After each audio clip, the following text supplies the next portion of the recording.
Mimi mwanamke nimefika hapo kujitetea mimi mwenyewe na wanawake wenzangu. Kwa kweli bei ya mahindi ipo chini, mtu hata mwanamke kujikrimu kwamba niuze mahindi anifanye kitu fulani unashindwa. Kiroba 30,000 na huyo ununua na yeye anataka kupiga hapa kukata kilo 2. Nitarudi na mheshimiwa swala, naomba tusaidie sisi wakulima huko nyonge. Mheshimiwa Mwenyekiti pamoja na Mheshimiwa Mbunge, wananchi hao wote unaowaona ni wakulima, na mpaka sasa ukiwatazama hao wote nyumba zao hazina sehemu za kulala kwa sababu vyumba vyao vimejaa mahindi. Kama nilivyosema, wananchi hawa ni wakulima. Ili waweze kufika sokoni, kitu pekee kitakachowafikisha sokoni kwa urahisi tena kwa bei nafuu ni ubora wa barabara. Barabara ya kutoka Muhimbasi kuja Rugagara, barabara ya kutoka Rugagara kuja Mtesuka, barabara ya kutoka Mgazini kwenda Kilagano.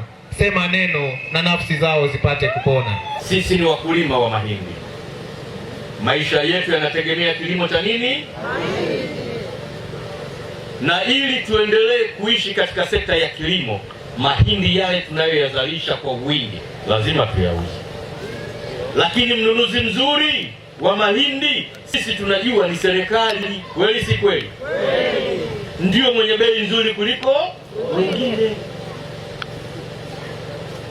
Tarehe 20 ya mwezi wa 6, ilikuwa ni kama siku 6 hivi kabla ya bunge kuahirishwa, nilizungumza sana kuhusu uuzaji wa mahindi, lakini bei ya mahindi na soko lianze leo.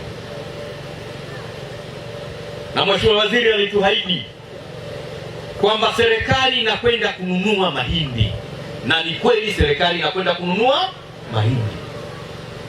Mimi niliomba bei ya mahindi ikiwa ya chini sana, basi angalau iwe kilo moja shilingi 700. Lakini nilisema itakuwa nzuri kama ikiwa shilingi 800, ili tupate faida itakayotufanya tuweze kununua pikipiki, tununue mabati na vitu vingine. Na mimi mwakilishi wenu, ndugu zangu, ninawaombeni sana. Serikali yetu mara zote imekuwa serikali sikivu. Kwenye bei huku tusubiri, tumeshaiomba sana, na hata jana asubuhi wakati ninajipanga kwenda Muhukuru nilimpigia Mheshimiwa Waziri. Kwa bahati mbaya simu ilikuwa inaita tu. Ni waziri anayesikia vizuri, anaelewa shida za wakulima, na ni imani yangu maombi yetu yatasikilizwa.